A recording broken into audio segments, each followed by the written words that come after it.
দারাজ থেকে একটা মিষ্টি বক্স অর্ডার করেছিলাম, 6 পিসের মিষ্টি বক্স। আসলে মিষ্টি বক্সটা অর্ডার করার পরে বুঝলাম যে কত বড় মিস্টেক করে ফেলেছে।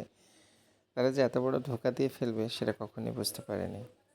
তারা একেবারে প্রোডাক্টগুলো খুবই লো কোয়ালিটির এবং বক্সের যে প্রাইসের সঙ্গে কোনোভাবেই তারা এটা সামঞ্জস্য নেয়, একেবারে কম। মনে করেন যে 59 টাকার একটা বক্সে তারা মাত্র 10 টাকার 15 টাকার একটা প্রোডাক্ট দিয়ে দিয়েছে। খুবই জঘন্য একটা সিচুয়েশনে।